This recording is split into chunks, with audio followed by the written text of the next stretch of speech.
Buenas, buenas, buenas. Aquí en una nueva emisión desde la Celda Negra, el espacio que se ha generado para compartir con alguna persona que encuentre el recinto y decida venir a decir cuál es su obra de arte dilecta, su obra de arte preferida, la obra de arte que más significación le ha generado en su vida. Y hoy tengo el agrado de recibir a un artista en general. Yo lo conocí como artista plástico. Me entero también que que escribe, es músico. Así que bueno, un artista que se expresa en múltiples maneras. Y ya hace poco nos conocemos, pero bueno, yo ya lo considero como un amigo porque le tengo cariño. Y bueno, su nombre es Marcos. ¿Cómo estás, Marcos? Gracias por venir. Bueno, muchas gracias. La verdad que me siento honradísimo de poder estar aquí debatiendo, charlando, conversando con vos.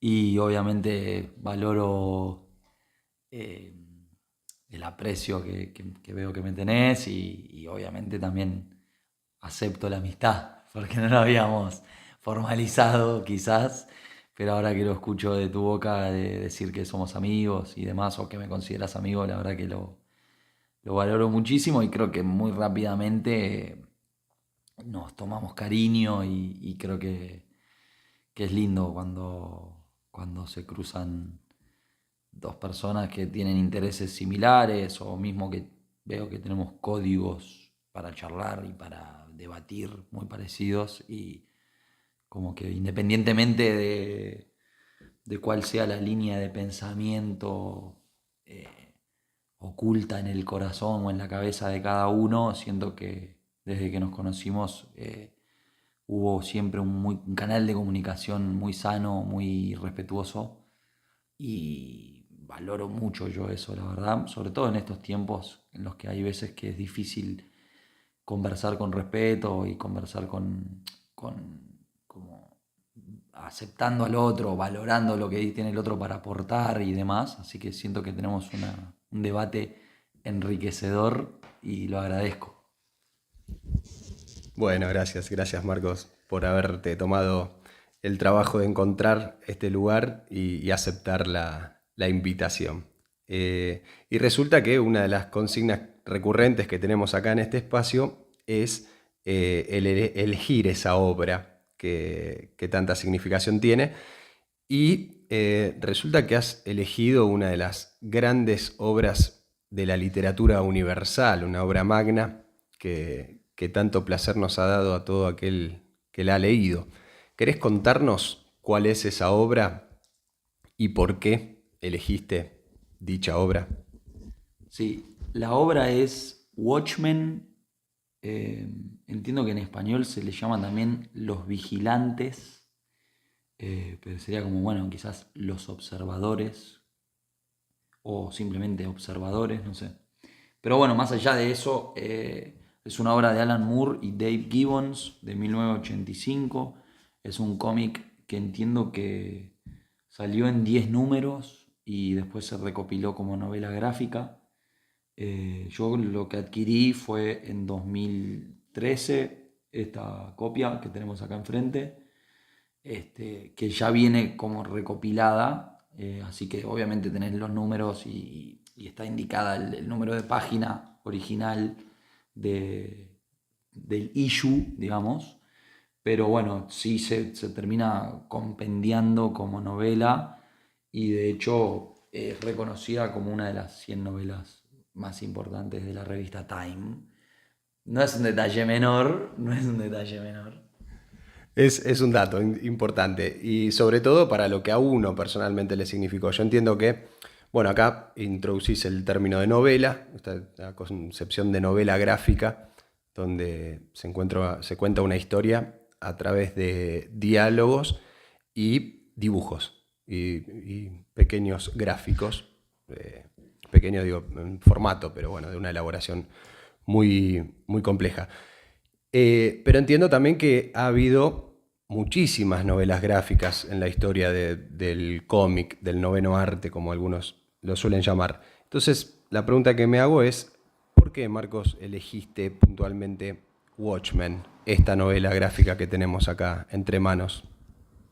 Bueno, con respecto al término novela gráfica, es curioso porque Alan Moore, que es el guionista de Watchmen, habla bastante en contra, en resumen, ¿no? Pero digo, habla bastante en contra y cuestiona bastante el concepto de novela gráfica, justamente porque en realidad la novela gráfica es como un compendio de números de cómic.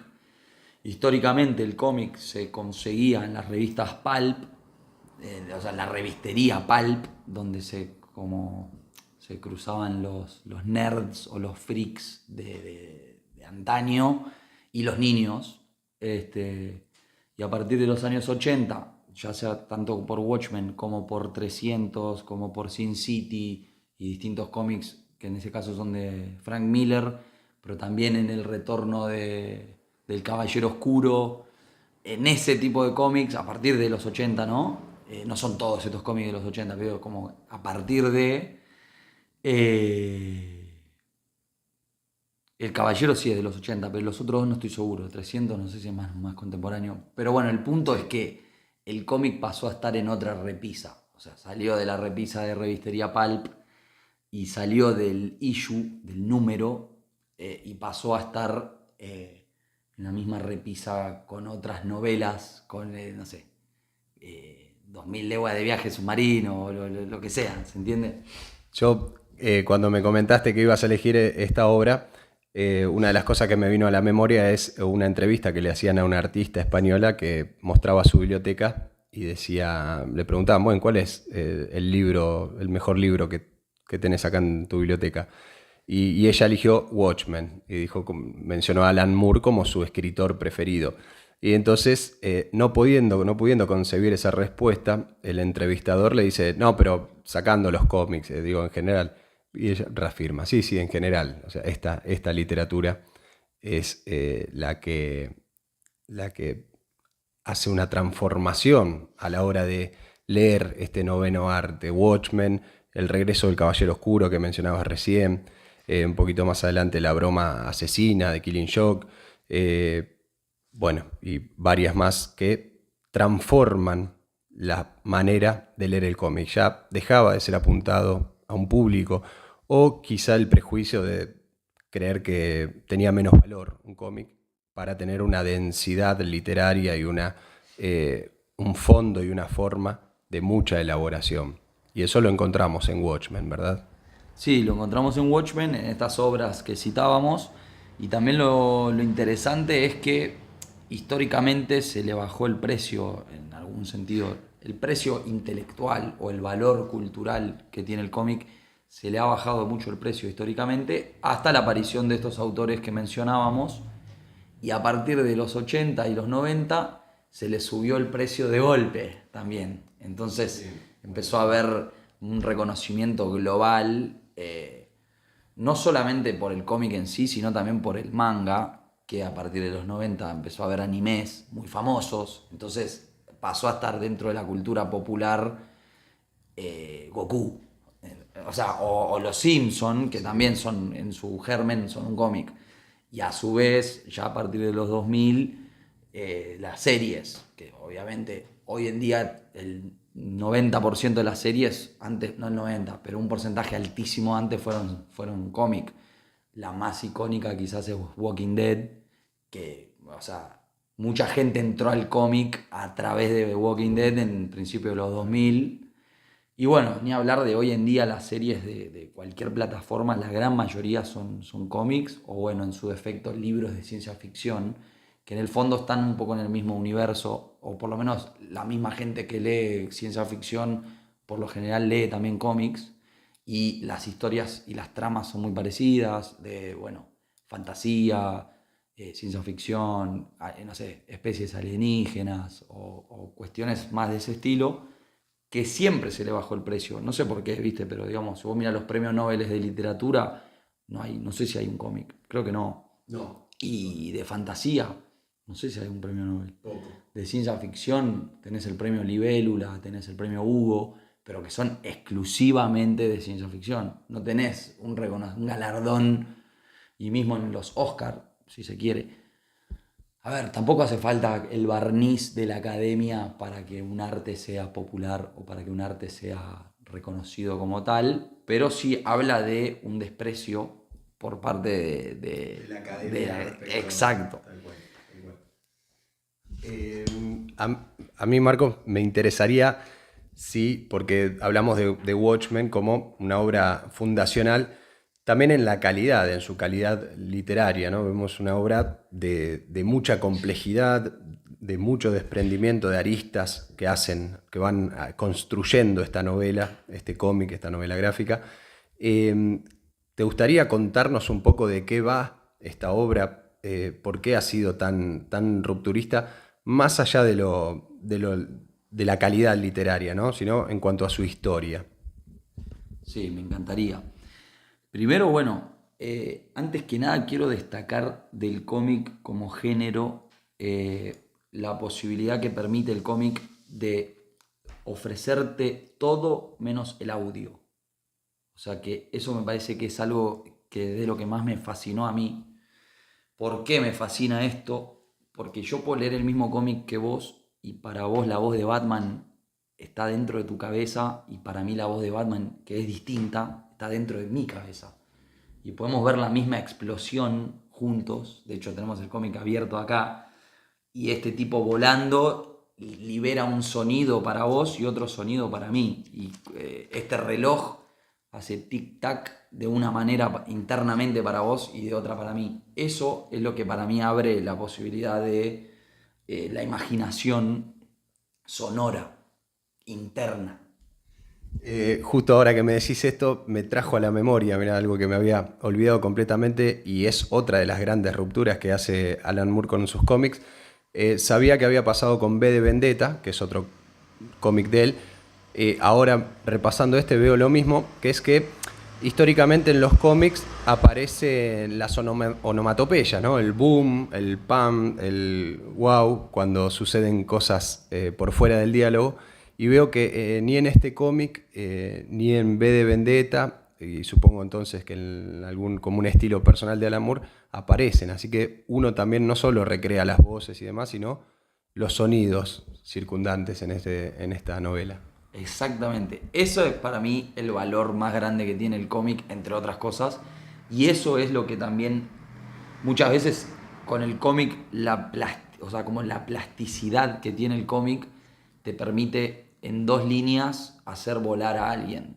Porque vos trazás la línea del horizonte, pones una persona por encima de la línea del horizonte y ya está volando. En el cine, para poder hacer volar a alguien, o sea, es cuestión de ver Superman, la 1, que es de los 70, de los 80, es buenísima, pero es un desastre, es un croma genérico con un tipo flotando en el aire, medio más o menos, ¿viste? Envejecen mal los efectos especiales. A veces uno ve películas de otros tiempos y decís, ay, mirá vos cómo me creía esto yo. Pero bueno, tal cual, como decís. Entonces, en ese sentido, el cómic da muchas libertades y por eso es que también las tramas tienen que ver con superhéroes, con superpoderes o con cosas contra natura o, digamos, del orden de lo más allá, Sí, ¿viste? lo sobrenatural. Lo sobrenatural. Y después, bueno, con respecto a Watchmen en sí, es un cómic ambientado como en un Estados Unidos distópico, donde los superhéroes tienen una injerencia en las decisiones políticas muy, muy fuerte y como mucha presencia.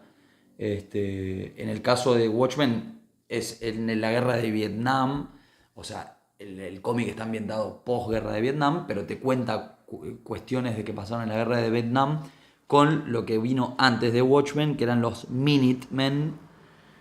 Algunos de los Watchmen estaban dentro de los Minutemen, que eran como la previa. Entonces, durante la guerra de Vietnam, este personaje, que es el comediante, de comedian Edward Blake, bueno, en el cómic te muestran escenas de él yendo a pelear contra, no sé, el Vietcong y demás. Y te muestran un costado bastante violento y bastante duro de los superhéroes, que no son por ahí superhéroes tan idealizados, sino bastante humanizados.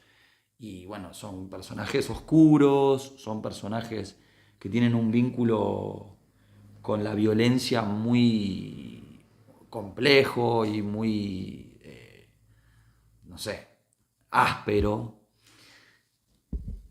Muy sufrientes también se los ve, ¿no? En su vida cotidiana, en su pasado. Justamente acá Alan Moore retoma el estrago social que generó la guerra de Vietnam en Estados Unidos. Y, y me parece que otra dimensión que toma esta novela gráfica, este cómic que plantea Alan Moore, es humanizar a los personajes. Los hace seres humanos igual que cada uno de nosotros, con dramas, con violencias intrafamiliares, con envidias, y entonces no tenemos un superhéroe idealizado y noble, como podría ser Batman, que actúa siempre desde una moral correcta, o Superman, sino que acá tenemos superhéroes que son bastante miserables, que ejercen la violencia por demás. De hecho, inolvidable una escena donde Rorschach prende fuego la casa de un villano, pero en esa prendida de fuego de la casa caen los perros, cae toda su vivienda y todo el barrio. Entonces, también empieza a jugar Alan Moore con eso. ¿Cuál es el límite de estos superhéroes? ¿Cuál es el marco moral que tienen? Y eso también aporta una dimensión muy elevada en cuanto a lo literario. Exacto, y en ese sentido, como para no quedarnos solamente también en la primera capa de, de pintura que pintan estos nuevos autores, que ya no son nuevos, pero que en su momento revolucionaron el cómic, esta humanización también viene acompañada de preguntas filosóficas, que no es solo, bueno, hay un superhéroe más humano que tiene violencia más desmedida o que es más egoísta o lo que sea y no es tan filantrópico, sino que más bien lo que pasa es que hay preguntas como, bueno, ¿y quién vigila a los vigilantes? Como, o sea, está bien, ponemos una facción de policías, los entrenamos para que defiendan y que preserven la seguridad, pero ¿quién vigila al que vigila? Entonces, ahí me parece que es donde Alan Moore empieza a desprenderse de esa humanización como tal y le da una vuelta de rosca más, y entonces arranca la novela, o bueno, arranca el primer número del cómic, con lo que para mí es el Rosebud de Citizen Kane llevado a Watchmen, que es esta figura de una carita feliz con un pedazo de sangre. Entonces aparece una carita feliz en el piso con sangre. Y a partir de ahí uno se empieza a preguntar, ¿qué es esta carita feliz? ¿Por qué? ¿Qué pasó? Bueno, te empezás a enterar de que esa carita feliz era del comediante. El comediante pasa a ser una figura una suerte de antihéroe al cual se le termina el camino porque lo matan. Entonces el camino del héroe ya arranca trunco, porque el primer héroe ya arrancó muerto. Entonces arranca un segundo camino del héroe, que es a través del diario de Rorschach, personaje que vos dijiste que tenía una violencia desmedida, y arranca el metarrelato de el primer testimonio de Rorschach con respecto a la muerte del comedian, del cual solo tenemos hasta ahora un logo, que es esta carita feliz, ese Rosebud. Entonces arranca ahí el otro camino del antihéroe, que es el camino de Rorschach para descubrir la verdad de quién mató a Edward Blake o el comediante. Y acá nos encontramos con la fuerza de lo gráfico, porque ver esa carita sonriente, amarilla, manchada de sangre, creo que a cualquiera que hayamos leído la novela o incursionado, es muy difícil que se nos vaya a borrar esa imagen alguna vez. Ya cuando uno la ve por primera vez, ya nos va a acompañar para el resto de nuestra existencia, porque con una imagen tan sencilla, que es un círculo amarillo con una carita sonriente, pero esa mancha de sangre que la atraviesa, ya se dice muchísimo y ya no lo podremos olvidar. Exacto. Entonces, bueno, ese es el primer puntapié. ¿Quién lo mató al comediante? Se pregunta Rorschach. Y comienza el camino del antihéroe y va primero a buscar a sus demás colegas, que eran parte de esta conformación de Watchmen. Entonces viaja a la casa de Night Owl, que es Night Owl 2, que sería el búho nocturno. El primer Night Owl es de los Minutemen, de los que vinieron antes de Watchmen. Después va al bar Happy Harris, que le rompe el dedo a alguien ahí.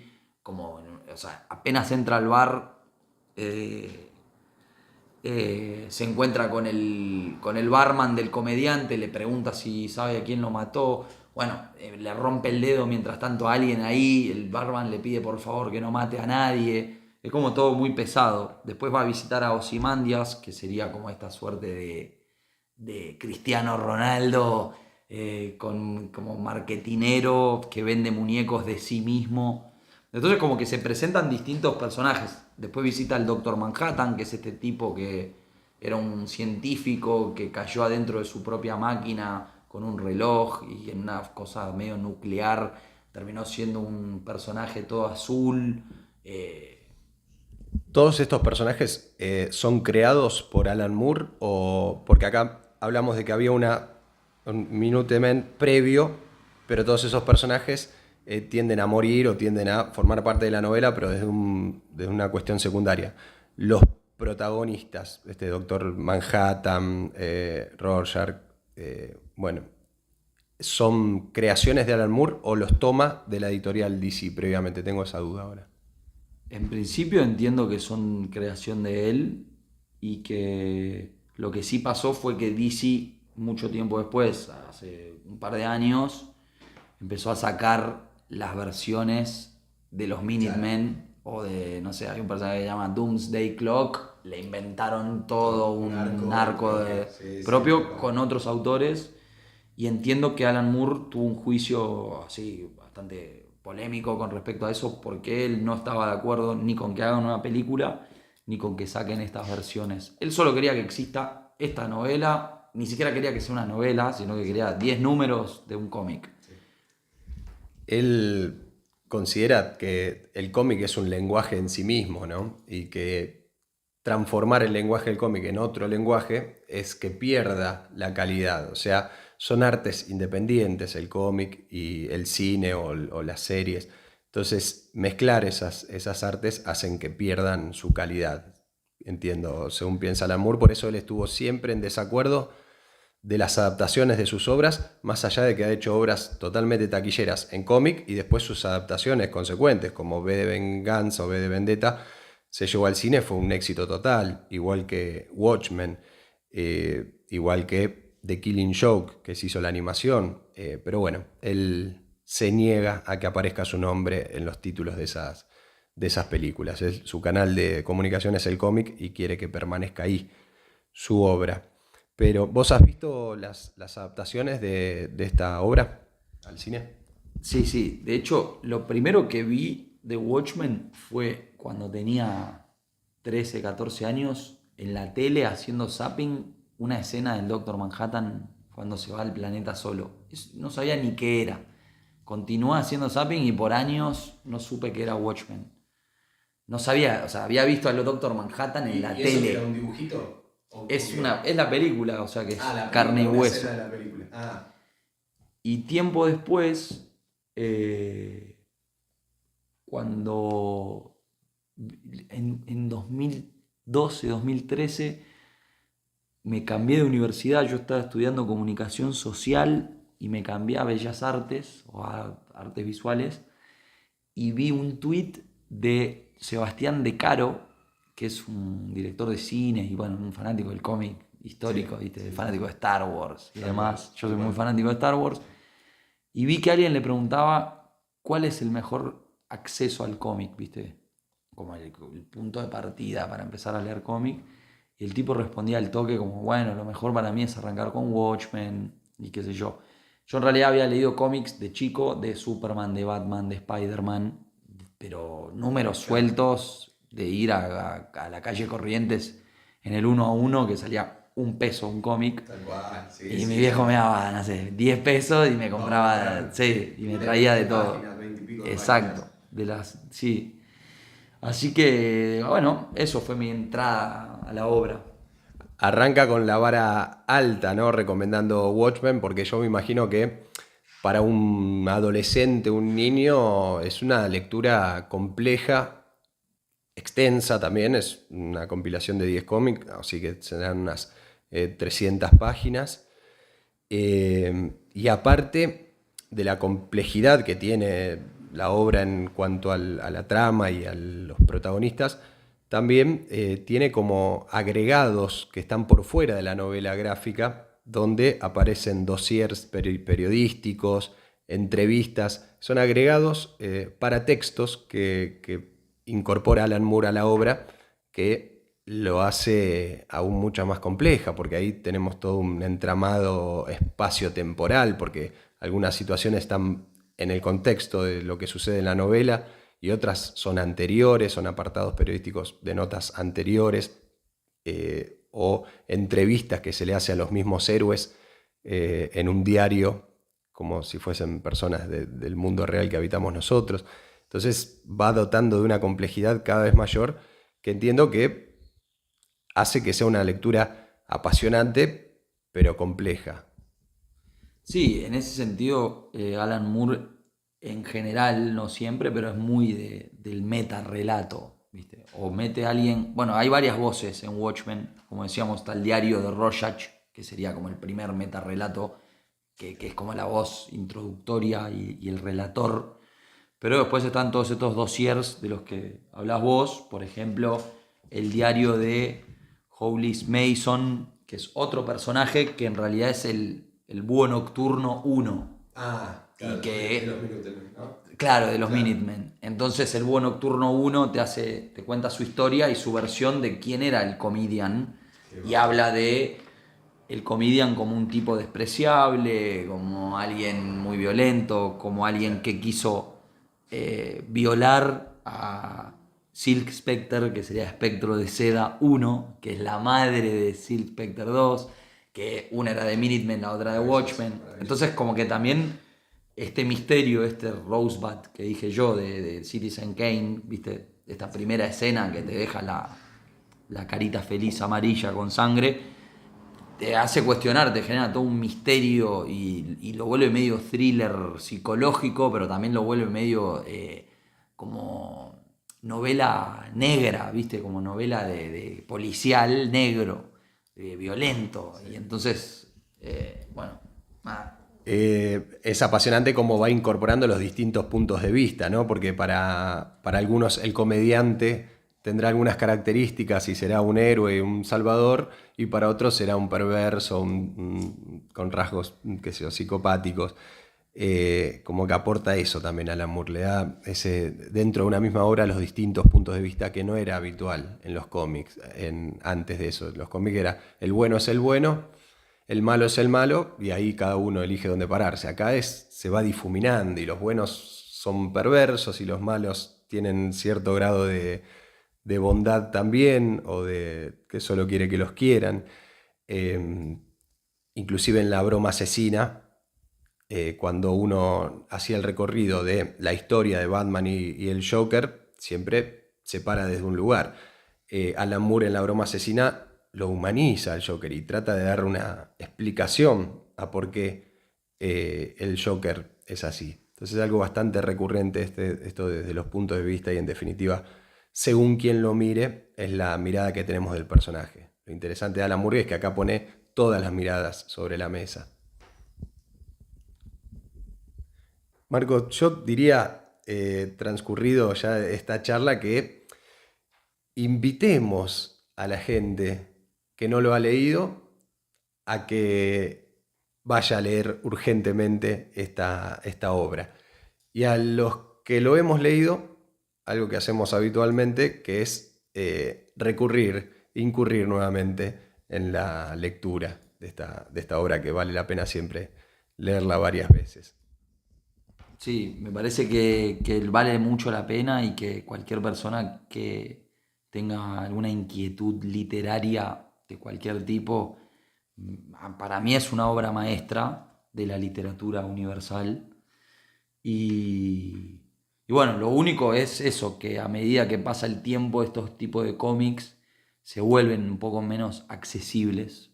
Esto que yo decía de ir a la calle Corrientes con 10 pesos y traerse 10 números, ya de verdad, no por Argentina en general, digo, a nivel mundial se volvió diferente el approach o la aproximación al cómic como tal, de revista pulp, y a la novela gráfica, que se vuelve una biblioteca de inversión casi, porque son de colección, pero bueno, siempre hay algunas versiones más de tapa blanda y demás. Esta de hecho es de tapa blanda, más accesible. Digo porque por ahí, viste, mucha gente le van a dar ganas de leer. Está bueno que sepan Tiene un valor, sí. que tiene un valor. Sí, lamentablemente tiene un valor que es mayor que el de una novela tradicional. Y aparte las ediciones que se sacan, si bien como decías hay de tapa blanda y demás, tienden cada vez a sofisticarse cada vez más. O sea, hay ediciones de una elaboración que, bueno, da gusto tenerlas obviamente en una biblioteca, pero lo que es difícil es acceder a ella. Pero bueno, siempre hay una mano generosa que puede prestar, aquel que se anime a prestar estas cosas o, Sí. bueno, de alguna manera acceder. Pero lo que hacemos sí es recomendar altamente la lectura de esta obra. Y creo que con esto podemos saludar y despedir a todos los escuchas. Sí, por ahí, o sea, yo no lo hago mucho porque me gusta el cómic en las manos, pero también se puede buscar un PDF y se vuelve algo accesible. O sea, digo, para no bajarle tampoco la ansiedad o las ganas de leer esto a nadie. Y bueno, muchas gracias. Para mí es una obra fundamental en mi vida y bueno, y agradezco poder compartirlo con vos y con toda la gente que lo quiera escuchar. A leer o a releer se ha dicho. Saludos.